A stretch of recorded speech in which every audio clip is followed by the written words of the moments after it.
Wow, what an honor. I would like to express my deepest gratitude to the indigenous of this land and to the ancients of this land for the honor of being here. It's wonderful. I'd also humbly ask their permission to do this closing ceremony on behalf of all the ancients of Lemuria that I represent.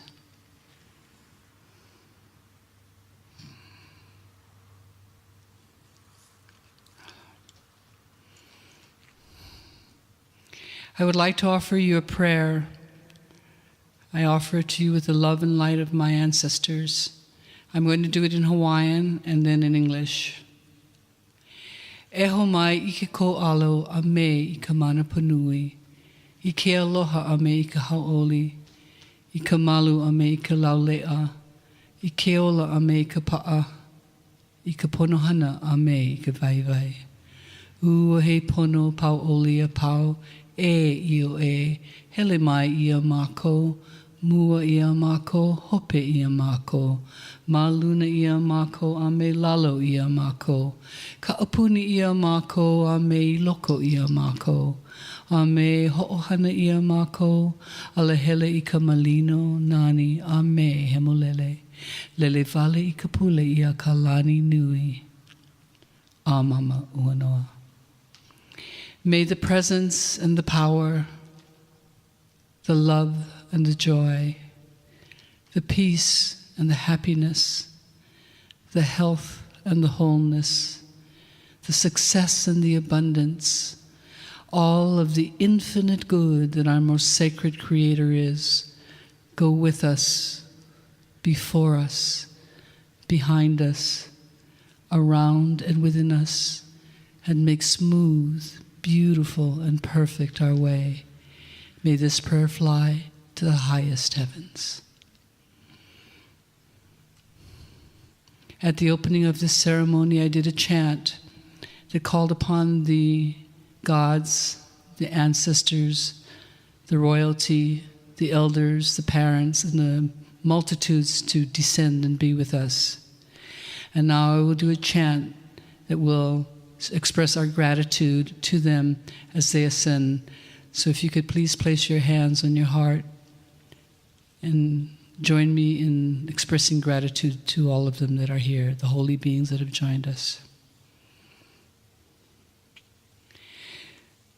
Mahalawe ka lehu lehu, mahalawe na makua, mahalawe na kupuna, mahalawe na li'i, mahalawe na aumakua, mahalawe na kua, mahalawe ye, mahalawe ye, mahalawe ye.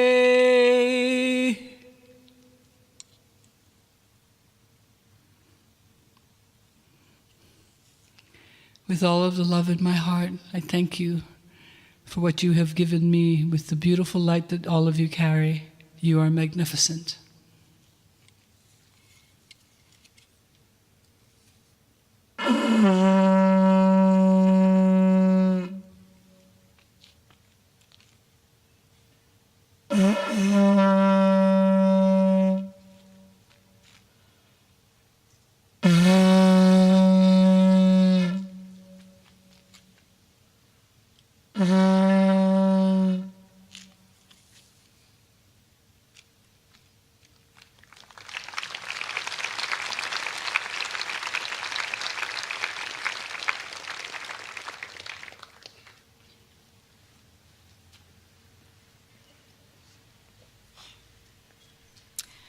So again, what an honour and privilege we are to be here on the Ananu land, and we've all been learning in different ways the creation story, the Seven Sisters. So we'd always like to take a piece home with us, and I want you to really feel that the energy of this place has been imbued into your heart, and you will be taking that home with you.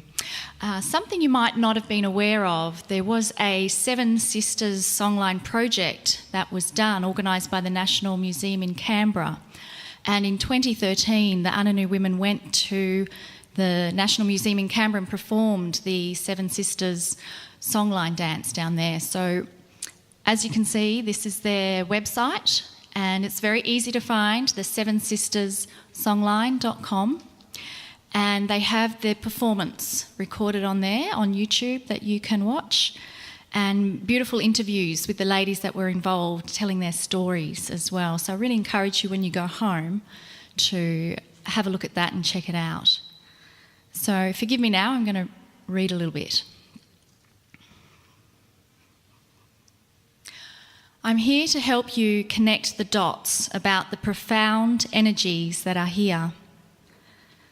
I'd like to invite you to close your eyes and feel the energy of the sacred land in which we sit. For the listener, you should know that we are in the red centre of Australia at the world's largest rock monolith, known as Uluru. For thousands of years, the Ananu have lived here in complete harmony with Mother Earth. For thousands of years, the Ananu have been the wisdom keepers of this area. For thousands of years, the Ananu have looked up into the night sky and seen the constellation of the stars. Their creation story is that of the Seven Sisters, and for thousands of years, the Seven Sisters songline has been sung upon the width and breadth of the Australian continent. The Ananu culture is still alive and may possibly be the oldest living culture in the world. Kryon has spoken of their lineage and the purity that they carry within their DNA. Kryon has also told us that our spiritual parents are the Pleiadians, and they visited Earth on purpose with sacred design to start what we would call the spiritual seeding of humanity. This involved many events that happened simultaneously. Humanity has evolved in a unique way compared to everything else around us. The Pleiadians came to give us their DNA, which is the DNA of the cosmos. Portions of our DNA have been fused, which has created 23 pairs of chromosome instead of the common 24. At the same time that the Pleiadians seeded humanity, they also created the grids of the planet, including the consciousness of Gaia. As part of the sacred design given to us by the Pleiadians, time capsules were placed within our DNA, Gaia, and the whales and dolphins. These time capsules are all part of a help system that Kryon calls Fast Track to Enlightenment. The premise has always been that these time capsules would only become activated and released if humanity should ever reach a certain vibration. This vibration is a direct measurement of our collective consciousness. In 2012, we passed the marker where humanity was overwhelmingly choosing love and compassion instead of hatred and war. Don't be fooled by the small demographic pockets of humanity that are still stuck in a lower consciousness.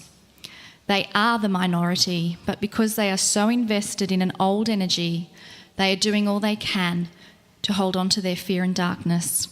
But fear and darkness cannot exist in the light. When the Pleiadians came to Earth, they put themselves into a quantum state all over the planet in various areas, but especially within the time capsules of Gaia. These time capsules are represented by 12 major nodes and noles that work together as a polarised pair. Energy was set in these places so that if humanity should ever make it to a higher consciousness, these places would release information for the individual human being as well as for the whole planet. And there is sacred geometry within these pairs.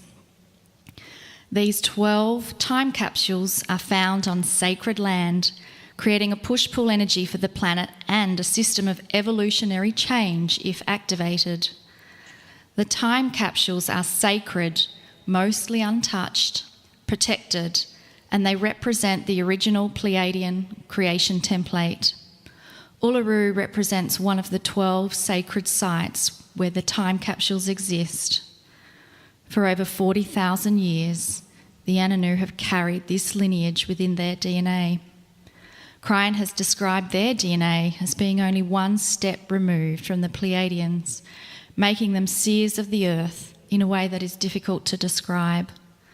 They have remained pure due to their remote location and isolation on the planet.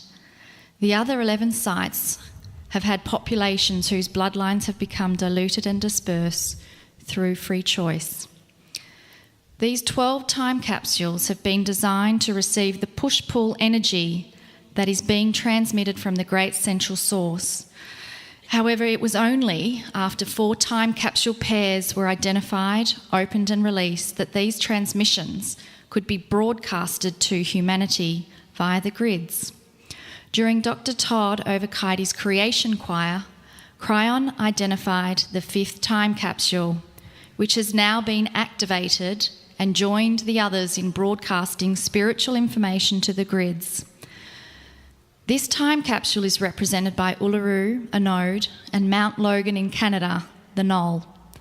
These 5 time capsules are now enhancing the delivery of new tools towards spiritual evolution. I'd like to honour our ancestors, the Pleiadians, who hold the blueprint of life and the creation templates, which they imbued into us and into Gaia. I would like to honour the Ananu for their knowledge and wisdom and for their role as guardians of this sacred land. And finally, I would like to honour all of you seated here in front of me and listening to my voice for being here now in the years that matter. Together we're building a bridge to create a new normal, a new earth that is filled with love, compassion, tolerance, integrity, and action to go behind those words. Indeed, we are planting the seeds of peace, one magnificent human being at a time. Thank you.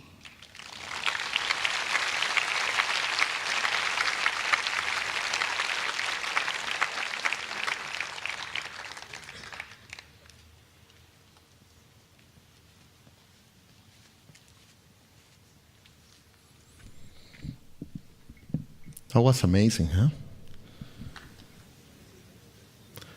On the first day, I mentioned that that we went to Mexico to Maya land and learned quite a bit about the wisdom that this civilization has, even nowadays, about cycles over cycles over cycles. Then the next Kryon Gaia Global Consciousness Retreat took us to Easter Island. And we learned about the journey of almost destroying themselves. They almost went extinct by fighting with each other.